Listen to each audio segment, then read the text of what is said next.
Community Voice. I'm Steve Graddick, your host. Delighted to have you with us on this beautiful Monday.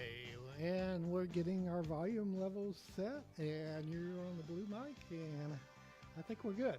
All right. Again, welcome to Community Voice, brought to you by Tanner Health System.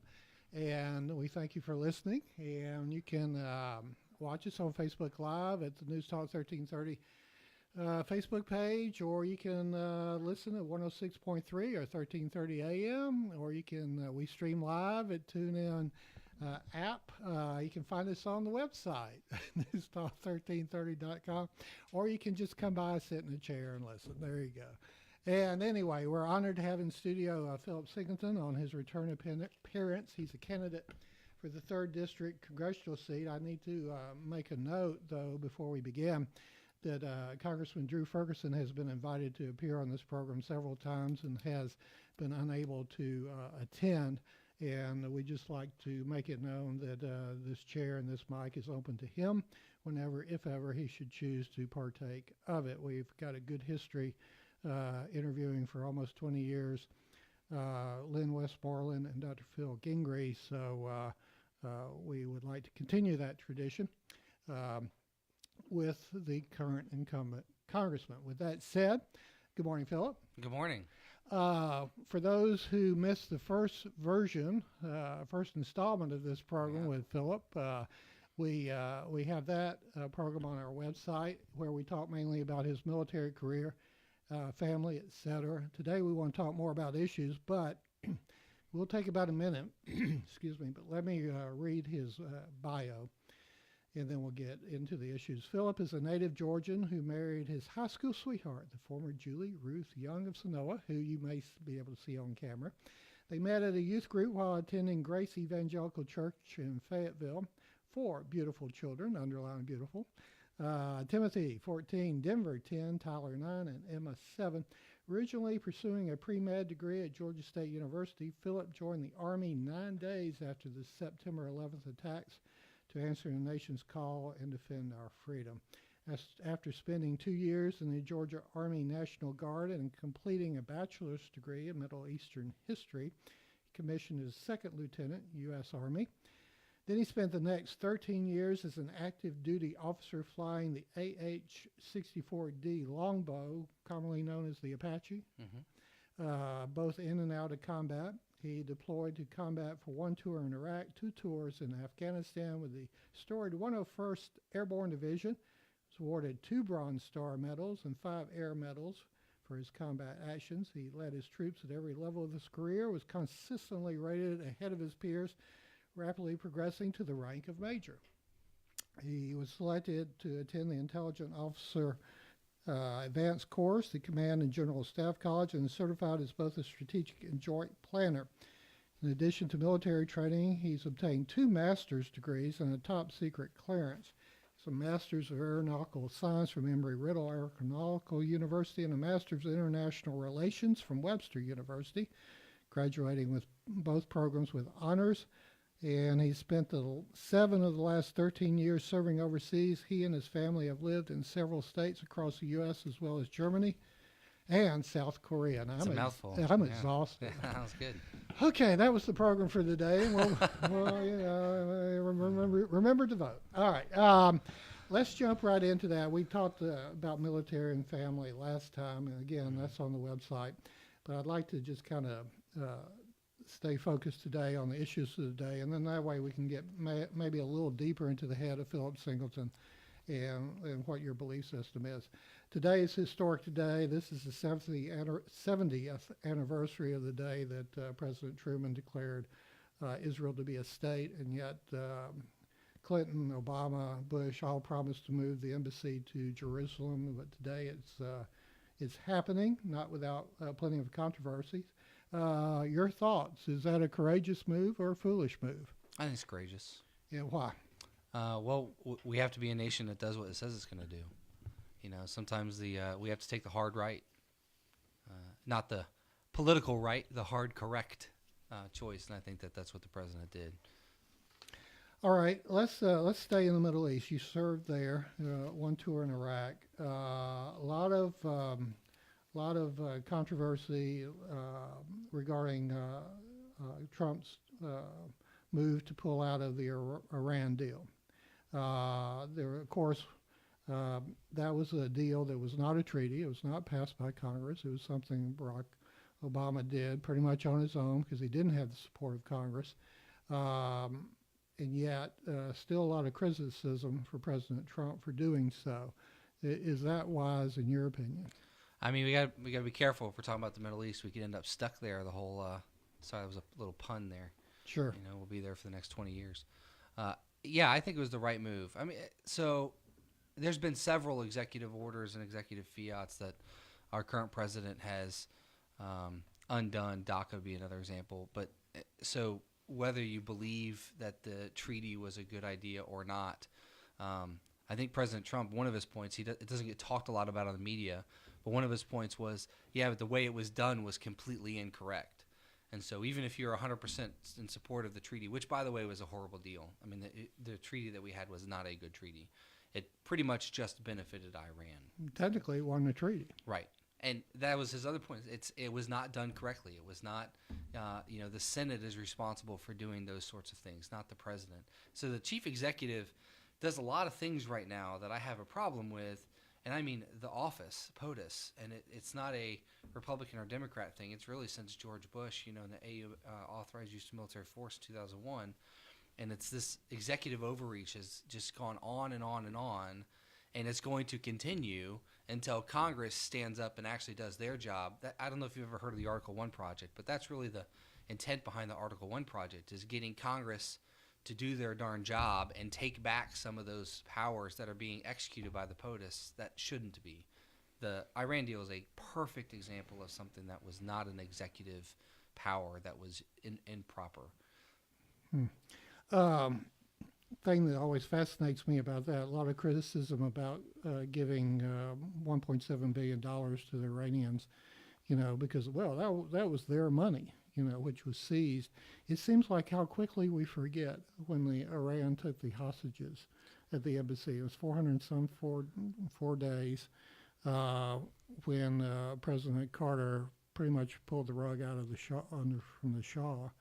And then we had the, I think it was called Operation Eagle Claw, where the helicopters went in. And That was the birth of the 160th, yeah. Yeah, and I think, 6 or 7, 8 servicemen lost their lives in that rescue attempt, which was failed. Yeah, so in all my time in the Middle East, which has been significant, and then obviously I've studied it my whole life, but what's astounding is not the cultural memory of the Middle Eastern people, whether they're Persians or they identify as Arabs, and there's different people groups, but their cultural memory is extremely long. And it's actually shocking how short the cultural memory of Americans is. Right. I mean, it is almost like, there are some Americans that have lived through things and don't culturally identify with our history. So it's actually really shocking. But yeah, Iran is we thought 15 years ago that the Arab Spring was going to completely change the face of the Middle East. But what we continue over and over again, we continue to misunderstand is America has a policy. It's unwritten. But we have this unwritten policy of assisted self-determination. We're going to come into a country, whether it be through economic, information, military, diplomatic means, the 4 elements of national power, and we're going to try to shape them into what we think they want their future cultural identity to be. That is a completely failed and flawed policy. It doesn't work. It didn't work in Iraq. It's not working in Syria. It did not work in Afghanistan. Afghanistan, I talk about that all the time. It is culturally incompatible with a state-run diplomacy. That is not the way their tribal system is structured or will work. It's just incompatible. And so when we continue to force that, you end up with a regional government in Kabul, and then all these tribes outside. It just doesn't work. So anyway, I know I got off subject. No, that's exactly the subject. It's kind of reminiscent of the Rumsfeld doctrine of preemptive wars. Right. And you want, it seems like in some of these Arab countries, you want a hard line dictator, if you will, as compared to a tribal Al-Qaeda, ISIS type of operation. Yeah, it's really it's really post-Reaganism. So that we in the military we understand that there's a difference in long cycle theory now that because nuclear weapons have fundamentally changed long cycle theory, which is a Clausewitzian theory about the cycle of the evolution of war, where you build up force, you conquer land. Your force diminishes because of opposition. You lose land. You build up force. You conquer land. That long cycle theory, we saw it across Europe, for 5 or 6 centuries, right? Well, that changed with nuclear power. But what's interesting is we as Americans, for some reason, have not adapted to those changes. Mm-hmm. And we see our Department of Defense has taken on. There are guys in Africa is a great example. The people in the embassies in Africa. We have State Department that's in all these countries. Nigeria is a great example because Boko Haram is there, and we're working with them in the northeast portion of Nigeria, working against them. Trying to defeat them in Nigeria. But guess who has all of the money in Nigeria? It's the civil affairs officer for the United States Army. Mm-hmm. It's owned at the military. So when they sit around the round table in the embassy, and the chief of mission is sitting there looking at the chief ambassador, they all look to the Army captain, because he's the only one that's properly funded to try to get their objectives done. And that's because our Department of Defense is no longer focused on defense. Mm-hmm. Our Department of Defense is focused on nation building and doing way more than the constitutional purview. And I think we've got to fix the way that we use our military internationally. Our guest this morning is Philip Singleton. He's a Republican candidate for the 3rd Congressional District. We're talking issues this morning. We'll be back with more after this from Tanner Health System. At Tanner, we're advancing health throughout West Georgia and East Alabama because we know that exceptional care isn't based on how many patients we serve, but how well we serve them. That's why we're focused on quality, delivering the best possible care for our patients. It's why we're expanding our clinical services and building new facilities to serve our growing community. And it's why we're looking beyond our hospitals and medical practices to develop sustainable wellness and preventive health programs in our region. What makes a hospital great has changed. It's not how many beds we have. It's how well we care for the neighbors who need them. Delivering the right care to every patient, every time, is how Tanner is advancing health with medicine beyond measure. Learn more at tanner.org.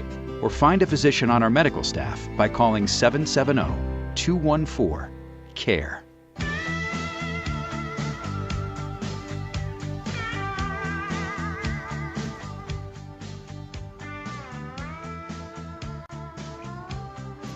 Good morning. Welcome back to the Community Voice. I'm Steve Graddick, your host. Delighted to have you with us. Thank you for listening. Philip Singleton, candidate for 3rd District Congress. We're talking issues today, but you're still embroiled in a political campaign, and I think you got some activities today. Go ahead and we do. Plug those. Yeah, there are 2 places in Carrollton, so hopefully people that are listening, out here in Carroll County, we're going to be at Lost Cowboys, 113 Main Street in Villa Rice from 11:30 to 1. Villa Rica, excuse me. Thank you, Villa Rica. And then 4 to 6, we're going to be at the Village at a Cross. That's on Rome Street in Carrollton. So we'd love to have you come out and chat and ask questions and just hang out with us. And give me those times and places once again. 11:30 to 1 at Lost Cowboys in Villa Rica, and 4 to 6 at the Village in Carrollton. You and your family lived a couple of years in Korea, correct? We did, yes, sir. Okay. There's a lot going on. I'm not really sure how I want to phrase this, but a lot of hope. Mm-hmm. That maybe things are changing long term for the best. Are you optimistic? I am. So you can't talk about Korea without talking about the party shift that they just recently had, between Park and Moon. 2 very different presidents. It's essentially like a shift from a liberal president to a conservative president or vice versa in the United States. They are literally opposites. It's because there's a lot of corruption in the previous presidency. That's what drove her out of office. But the new party the party in power is all about reunification. And the South Korean people are to an extent like the Middle Easterns. They have long cultural memories. And there are still separated families, north and south. So there is a cultural desire for reunification of the peninsula. So there's a lot of hope there. I think what is throwing everyone off is this complete distrust of KJU, Kim Jong-un. So, but what I've been telling everyone, we studied this, I mean, in depth, obviously, while I was in Korea, because I did strategic planning for the brigade. We had the combat mission as the Apache pilot to secure the border and some other things that are classified. But we studied it all the time. KJU's actions are the actions of a rational actor. So like I talked about the change in long cycle theory, the only way that he has any sort of mutual ability to negotiate is if he attains nuclear power, nuclear weapons. And so it was literally the only way he could put himself on equal footing. We know the state of his military equipment, and he has a lot of it, and it's in horrible disrepair. But now that he has nuclear capabilities, he can hold just 10 warheads. 10 warheads brings him to the table and gives him the ability to negotiate. He may destroy the nuclear testing site, but he still has those warheads. Oh, that's right. That's right. Yeah, and he doesn't need many, right? So I mean, you talk about dropping one nuclear weapon on the Guam, Quezon Japan, Heights, or yeah. it doesn't matter. I mean, it would be a total game changer. Do you think Trump ought to get the Nobel Prize for this effort? It's too early to tell. Well, Obama got his in October of 2009. I mean, he hadn't been in for a year. Now, I'm not going to fall for the. I'm not going to do what the Republicans like to do, which is do the exact same thing they have.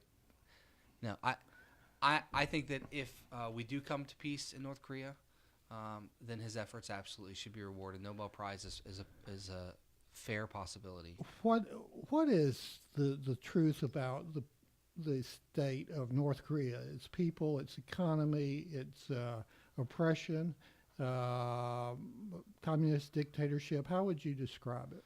Well, there's a lot of details I just happen to know because of my previous job that we can't talk about. But in general, very oppressive regime. They did stuff like. So what's really changing the face of North Korea is access to the internet and access to satellite television. So China, there's a lot of imports from China across the border.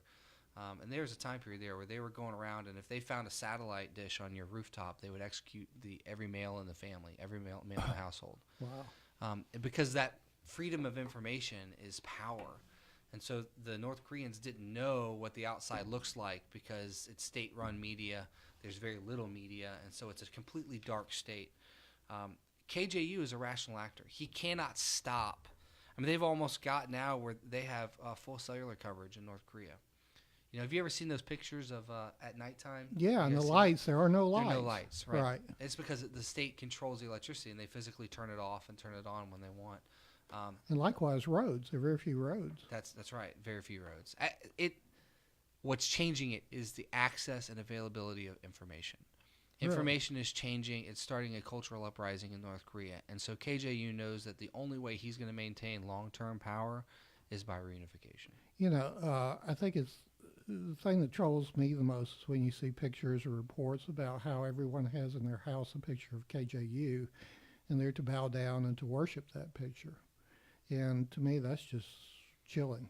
No, it is. It's a horrible situation that has to change. It's going to change. It's just we need to be, in my opinion, we need a little bit of tactical patience. We need to be careful not to go in and completely knock all the glass over in the China shop. But we do need to continue to push for change. Let's shift gears now back home, back to the economy before we take our second break. Economy is doing well. We have the lowest unemployment in quite a while, good GDP and projected continued good GDP. Food stamps are down. People are moving from dependence to independence. How do you see the economy going now, and how do you hope that whether or not it will continue? I hope it continues. I think that we're in danger of it stalling sometime next spring because of the omnibus bill that was passed. So, I mean, you have some of Drew Ferguson's mailers there, but my favorite one is the Ferguson-Trump tax cut, which is just funny for someone who didn't even sponsor the bill. But the way he talks around here, you'd think that he wrote it himself, and he wasn't even a sponsor. But the tax cuts are working. I mean, last month we saw the greatest single month of revenue by the federal government in our history. right? And a lot of that, I mean, it blew CBO estimates out of the water because they did not anticipate the amount of foreign investment that was going to be brought back. So tax cuts are working really well. I would fight to make them permanent, but I would also fight to do a little bit more tax cut at the individual, $70,000 and less level. I think we need more there. I mean, if you think about it, it's really hilarious that we're amazed that tax cuts work. Right. I mean, Reaganomics still works. Wow, what a great revelation. Tax cuts work. By the time you combine federal, state, and local taxes, we're taxed up to close to 50% of our revenue. I mean, we're working for government through May and June. It's just so tax cuts work. Whoa, wow! Yeah, what a discovery. They do work. Our issue that we have right now is that and I remind everyone that just barely over half of the Republicans voted for the omnibus. So there's this false narrative that's being proposed by the five Republicans in Georgia that, hey, it was a Republican bill. It was a very liberal bill that was horrible, and no Republicans just signed it. Almost half of them didn't. It got every liberal Democrat in the House and Senate voted for the omnibus bill. Well, within that omnibus bill, we still are funding sanctuary cities, Planned Parenthood, et cetera, right? Oh, yeah, and those are line items, too. So they're specifically spelled out in the text, which is why, my opponent's on the Budget Committee, and that's why he doesn't want to debate me or anything, because he had access to those. I mean, he knew he's one of the few that knew exactly what he was voting for, and he did it on purpose. And, because there were a lot of Republicans in there, and a lot of them that voted no because of it, that, got 17 hours to read 2,300 pages. And so they voted no because they're not going to vote for a bill that big without being able to read what's in it. But the argument that they would make is that we had to rebuild the military. We had to fund the military. In order to do so, we had to compromise on these other issues. Is that legit? Absolutely not. It's a load of... It's a load? Okay. Yeah. So, first of all, I've managed the military budget. So I had a $78 million budget as a Brigade XO. There's a tremendous amount of waste in the Department of Defense. Not only that, Department of Defense still has no national military strategy. So they write their annual military strategy in the Department of Defense. There's no executive agency like the National Security Council that's telling them what to do. So essentially, they're writing their own job description, and then they're telling Congress how much money they need to fill the job description that they were given. What employee wouldn't love to do that, right? There is a huge amount of waste in the Department of Defense, and just throwing money at them without any sort of meaningful reforms to the structure of the military, reforms to the way we handle personnel, is just irresponsible. And frankly, they did increase the Department of Defense funding, but they increased everything else across the board. And then they decreased stuff like the border wall. President Trump asked for $15 billion, and they gave him $1.5 billion. They did all of these things that were very liberal priorities, and they did it in a very deceptive way. And I say I'm really talking about the Paul Ryan, the executive leadership of the Republican Party, and then the rhinos in there like Drew Ferguson and a couple of other, there's very few, but a couple of other Georgian congressmen. And in my opinion, every one of them that claimed to be fiscal conservatives and came here and lied to our faces about their priorities, and then the one chance they had to vote in line with those, they went against them. They should all get fired. Would you say they're part of the deep state? Oh, yeah. Our guest this morning is Philip Singleton, candidate for the 3rd Congressional District. We'll be back with more after this. At Tanner, we're advancing health throughout West Georgia and East Alabama. Because we know that exceptional care isn't based on how many patients we serve, but how well we serve them. That's why we're focused on quality, delivering the best possible care for our patients. It's why we're expanding our clinical services and building new facilities to serve our growing community. And it's why we're looking beyond our hospitals and medical practices to develop sustainable wellness and preventive health programs in our region. What makes a hospital great has changed. It's not how many beds we have. It's how well we care for the neighbors who need them. Delivering the right care to every patient, every time, is how Tanner is advancing health with medicine beyond measure. Learn more at tanner.org or find a physician on our medical staff by calling 770-214-CARE.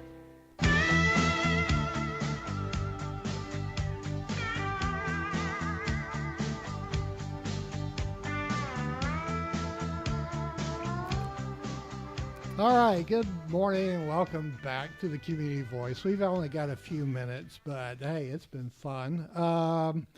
And we're with Philip Singleton, candidate for the 3rd Congressional District, a major, a helicopter pilot. So anyway, you mentioned before the break and that you willing to debate the incumbent anywhere, anytime. Oh yeah, we've had 3 scheduled. He did confirm to one of them and then backed out 3 days prior with other obligations. I think there was a 302 to 1 vote in the Senate or in the House for some bill that passed easily. But anyway, it doesn't matter.